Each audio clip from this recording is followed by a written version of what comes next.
Hello, it's time for another installment of Heritage and History with Maureen Taylor and Amy Johnson Crow.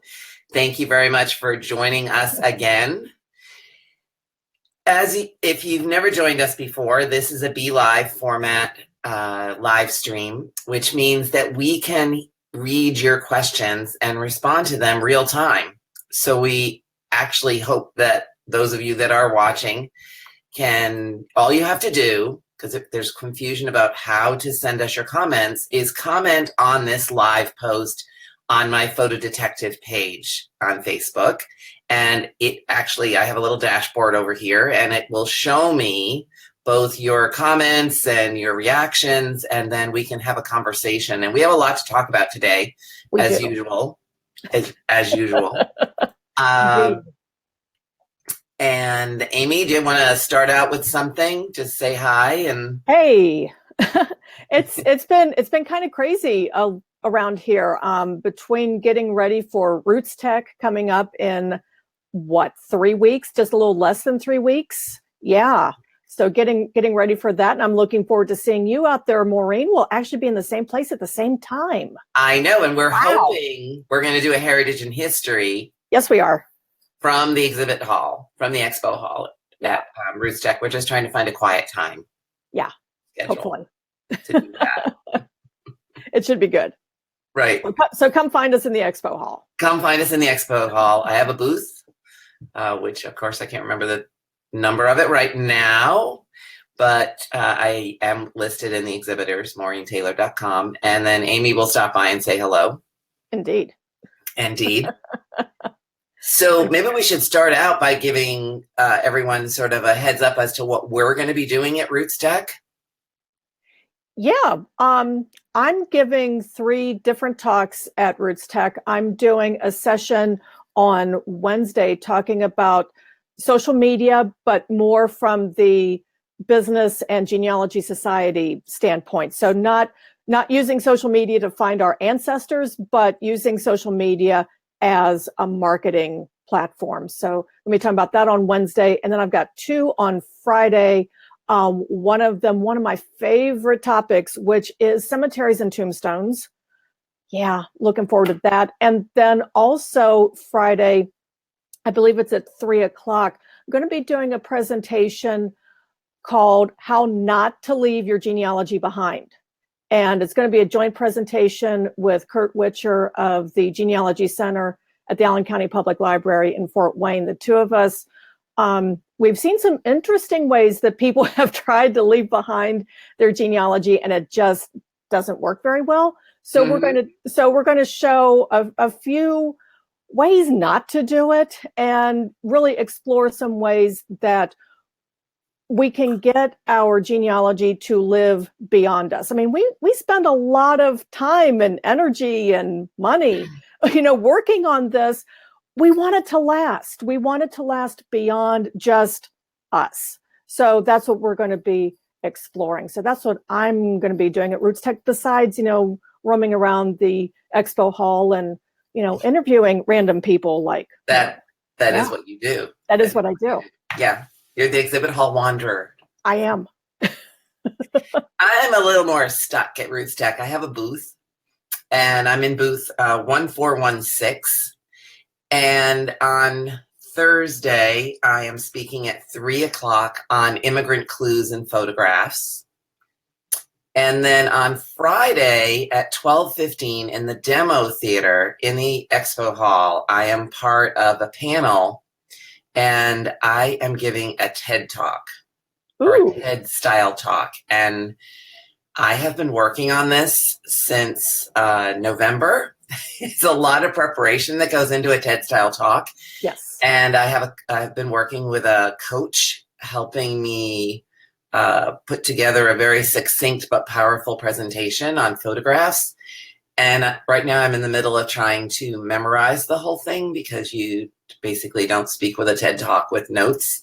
And I can tell you right now that it's a struggle. I've never had to memorize anything this long in my life for 12 minutes. So if you're at Roots Tech, I hope you'll come by. And by the way, if anyone who's watching has any tips for me on how to memorize, 5.5 pages of writing, I would be eternally grateful for those tips. But that's where I'll be. And of course, I'm offering photo consults as usual, and people can stop by and ask me their opinion on their family photographs. Very cool. The way this usually works is we talk about our news, which is Roots Tech for right now, and then we talk about a book that we'd like to recommend to people. And Amy and I were talking about that just a minute ago. She has a book that I can't wait to hear what she has to say about it, because there's a similar book out there that I actually got so upset with, I threw it in the trash. Which, if you know me, that's a pretty powerful that's reaction. That's pretty harsh there, Maureen. But yeah, the book that I am currently reading is by Margareta Magnusson, and it is, hopefully you can see it, The Gentle Art of Swedish Death Cleaning. Doesn't that sound just like a really uplifting book? You know, I've been reading about that. The Gentle Art of Swedish Death Cleaning, and it actually ties in with the presentation that I'm giving at Roots Tech on how not to leave your genealogy behind, because the truth of the matter is, as much as we want to leave everything behind, we really can't. And in a way, we really shouldn't, because if you leave behind everything, then the people who come after you have no idea how to put it into context. They have no idea what's special and what just happens to be the flotsam and jetsam that didn't get thrown away. So it really is a look at what is important, how to give it significance, and how to give it context, and also just the very practical. I mean, she's not a genealogist, she's not a family historian, but I love her one tip about do not start with the photographs, because you'll never end. You know, you start looking at the pictures. That you were going to talk about photographs right now, Amy. That was the point at which I threw the other book away, when Marie Kondo started talking about dumping all your photographs in the middle of the bed, and then sorting through like what brought you joy, and then you get rid of everything else. And I was like, you know, I mean, really. So I just tossed it. Yeah, no, that's, and what I do like about this, I mean, she's all about putting things into it. It has to be important. If you're just leaving things behind, but you're not preparing people for what those things mean. Right. Well, you know, what have you done? You really haven't done anything. But I do love her point about do not start with the photographs, because you will just keep going and telling the stories, and you'll start reminiscing, and then you haven't touched the rest of the house that you're supposed to be taking care of. So I honestly have not gotten to her section on what to do with the photographs. I think I'll be picking up a copy of that book today. Yeah, I mean, it's available on Amazon. You can see I've got it on my Kindle. I will get it on my Kindle. Yeah, it's so far so good. I see a few blog posts from me on this topic. Definitely. Yeah. Definitely. Well, so my book of the month is a fiction book. I haven't been reading anything nonfiction other than stuff I've been working on in my office, which is my usual stuff. So I have been reading The Gentleman in Moscow by Amor Towles, and I can't recommend it enough. The storyline here is this man is there right after the Russian Revolution, and he's an aristocrat, and he gets called before the Politburo, and they tell him that he can not leave the Metropole Hotel for the rest of his life. Oh. That he is basically stuck there, which at the time seems like a horrible thing to happen to him. He's a young man. He can't leave the hotel. He loves the hotel. There's lots of little plot twisty things, but it is amazing for its depiction of how life isn't always what it seems until you look back and see that maybe you had a better life than you thought, but also a depiction of what life was like in Russia, and in some instances he's talking. So it goes from like the 1920s up until the 1950s, and there's some historical fact popped in there. And in fact, I was in Russia in 1992 for an extended period, and they were still using, there's a part in the book where they talk about these little slips where you wait in line to get bread, and then you get to the head of the line, and then you get a piece of paper, and then you have to go to the cash register, and then they give you a piece of paper, and then you go back and get your bread. Or there were lines for everything. Anyway, Wow. I was happy. It was very well written, but I was happy to be done with it, because it gave me nightmares about the time we got stuck in Russia and couldn't get back. Ah. But anyway, that's a whole nother story. Yeah. Wow. Yeah, Gentleman in Moscow. I highly recommend the book, though. Very Awesome. entertaining read.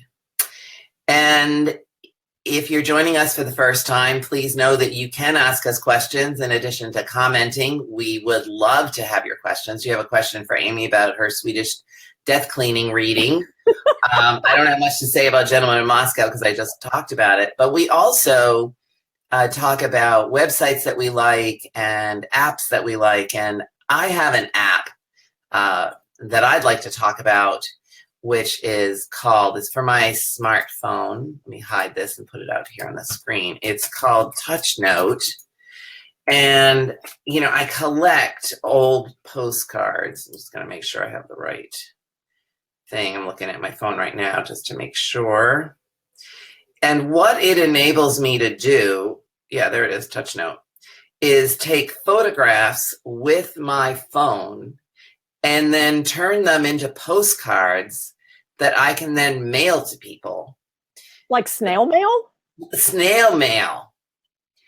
So Wow. I send my mom postcards from wherever I am because she loves postcards. Yep, here you go. And it's a little thing on my phone.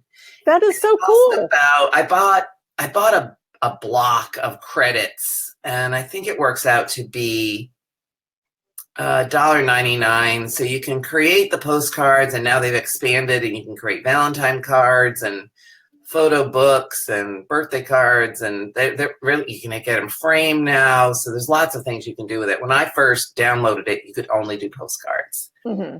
Now the genealogical applications of this are, one, you can send people photographs like when you're traveling, and then write a little note on the back, because it even allows you to write a little note.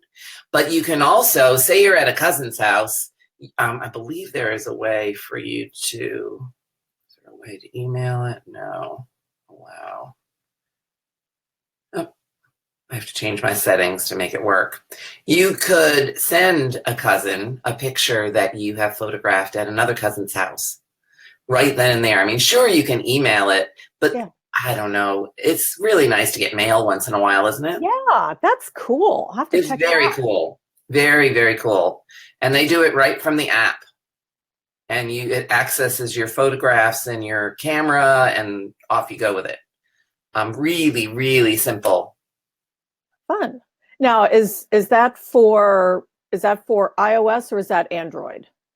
I have an iOS phone, but I believe it works on both. Okay, cool. Yeah, you should try it. I really love it. I've been using it for the last couple of years.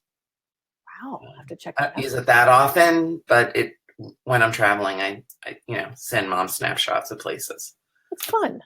She likes getting the mail. Yeah, I'll have to do that. Yeah. So we also wanted to talk about a website that we both use and love, although I'm in Chrome right now, so it's not letting me log in. But let's share it, Amy, and then we can talk about why we like it and how we use it.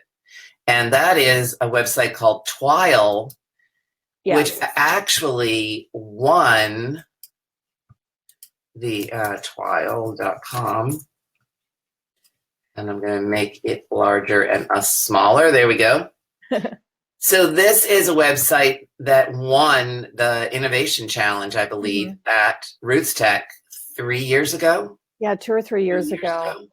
Yeah, and it's just I love it because it's a timeline, but it's a visual timeline. That's what I love about it.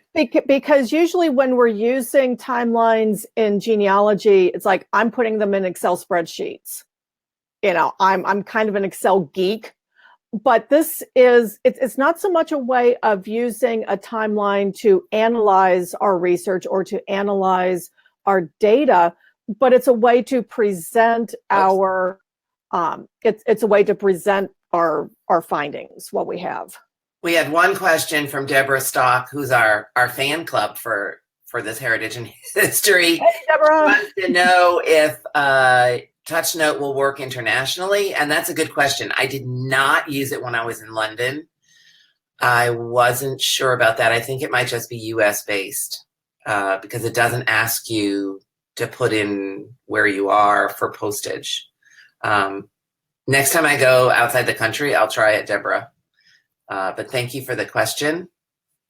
And we'll hide the current comment. Here we go. So let's go back to Twile, which is a visual timeline.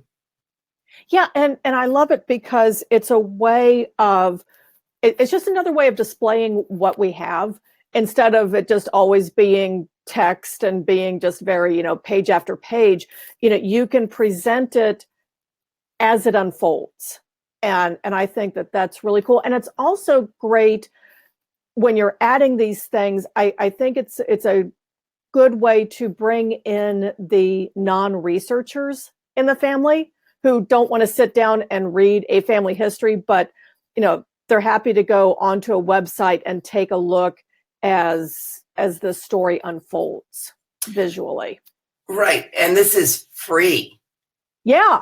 It's free. So at some point they had a pay model, but now they switched over. It's completely free so that you can add things to your timeline. And then, as it says here on the screen, you can share it with your family and then they can participate. So it's really collaborative family history.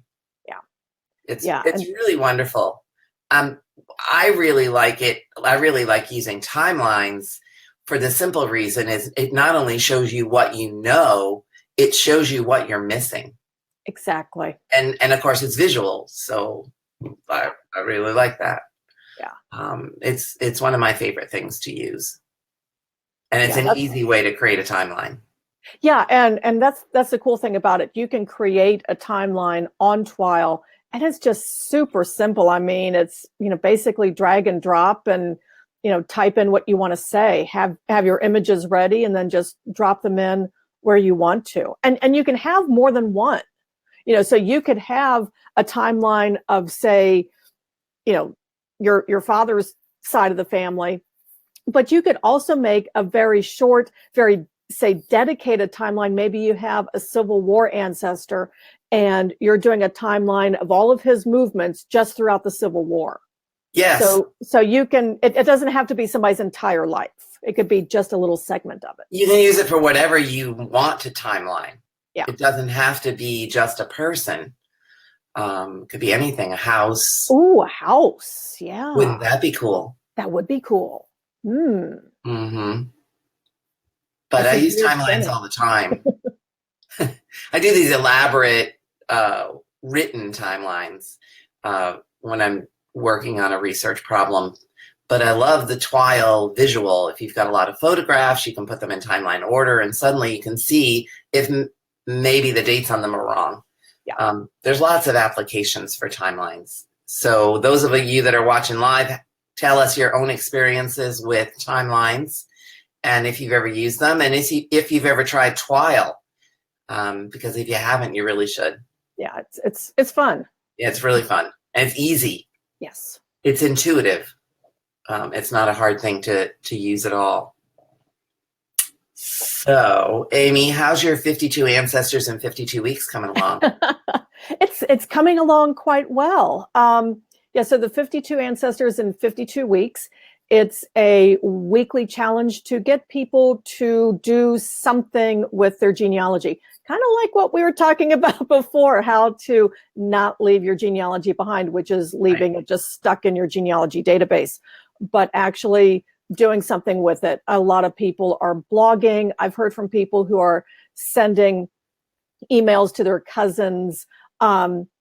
one of the prompts, I can't remember exactly which prompt it was, but somebody actually figured out who murdered one of her collateral relatives. Like it was her great grandmother's sister, I think it was. Ooh. So yeah, I mean, there have been some really cool things. The the prompt this week is favorite name. And there are some really seriously fun names out there for ancestors. My personal favorite name of an ancestor is my third great grandmother, Matilda de Bolt Skinner Cross Brown McFillan. There you go. Yeah. And I think I found another marriage for her, so I'm going to have to relearn how to say her name. So we have a question from Elsie Johnson who wants to know, can you have multiple separate timelines in Twile? And the answer is yes. Yes. That's the beauty of it. You can create as many as you like for whoever you like. Mm-hmm. Yeah, that's a fun thing with Twile. Well, Amy, I have a funny ancestor name thing for you. Yeah. I'm working on several things, and if you get on my newsletter, you'll be the first people to find out about it because I'm not making it public on Facebook yet. So you have to sign up for my newsletter on MaureenTaylor.com. But I have been looking at this family photograph that I thought I knew everything about, and it turns out I knew nothing at all. And that's very embarrassing. As the photo detective, one would think I would know it all. And I looked at a census record, and that was the thing that really stunned me. But the census taker had anglicized my French Canadian ancestors' first names. Oh.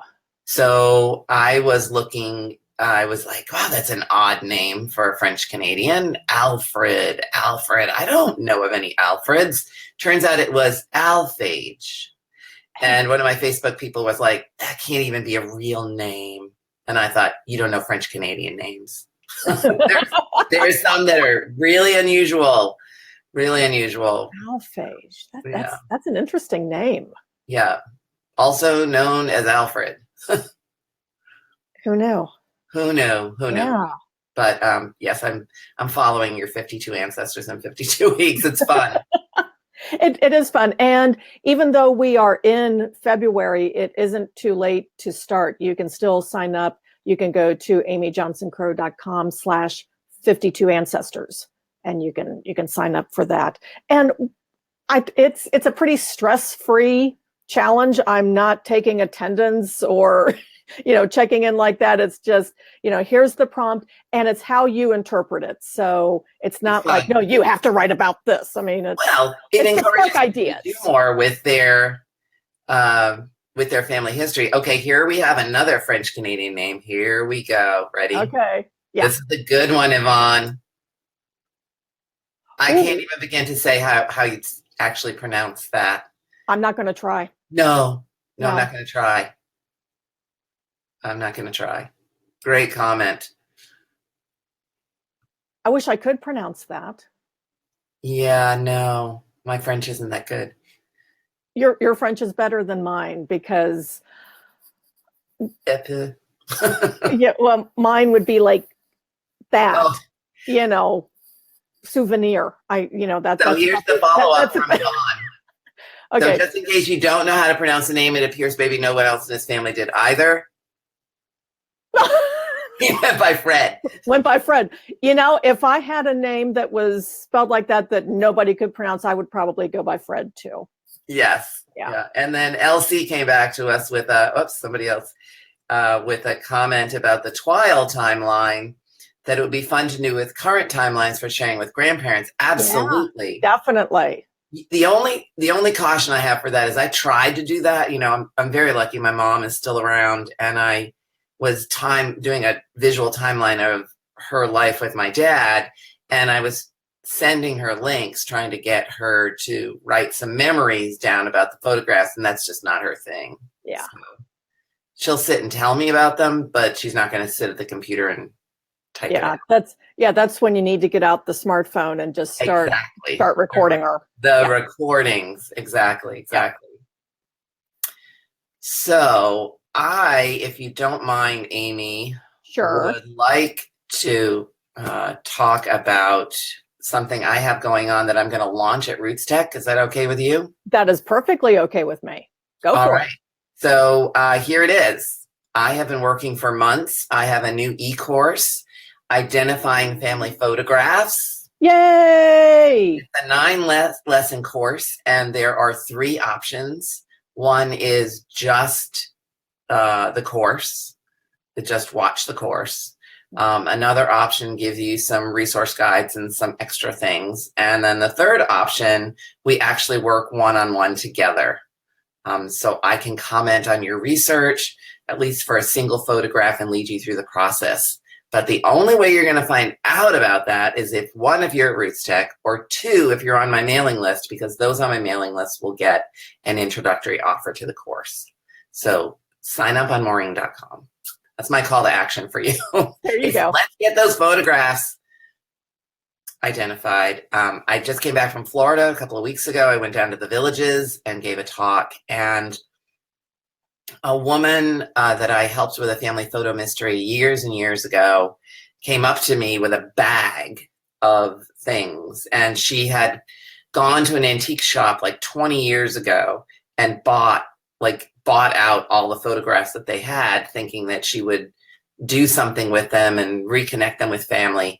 And she said, "Can you take them with you?" She was doing her death cleaning of a sort. Maureen, I know you'll want these, so please take them with you. Wow. Yeah. So very cool. That is cool. One less thing in her house, one more thing in mine. But you gladly accepted it. I did, because there's names on the back. There's a class photo, and there's 5 names on the back, and they're very hard to read. So I'm working on that. But it's 1913, 1914 class graduation picture. Wow, fun. Yeah, so that was worth the whole pile. Yeah, there's some really cool costumes in there, and she was in Florida. She bought them in Florida, but the photos are from all over the country, which basically tells you that a lot of people from all over the country then end up in Florida. They don't identify their photos, and they end up in an antique shop, or on the wall at Cracker Barrel, right? Right. So, do you have anything to say in a wrap up, Amy? In a wrap up, I do have one more piece of news, and I think it's something that you and I both share, is that we are both going to be speaking at the FGS conference in Fort Wayne coming up in August. I love that library. Yes, it's wonderful. They have books, Amy.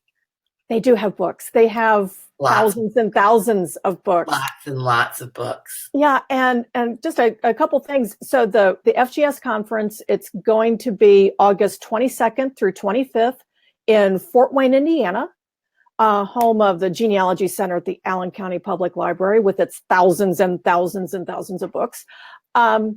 But I know some people say, oh, well, Federation of Genealogical Societies, I'm not a member of a society. I'm not a volunteer with a society. Can I still go? And the answer is yes. Yes. It's for everybody. A lot of the sessions on Wednesday are devoted to society management, but Thursday, Friday, Saturday, it's all regular research. And I've had a sneak peek at the schedule. It's pretty cool. You're going to want to be there.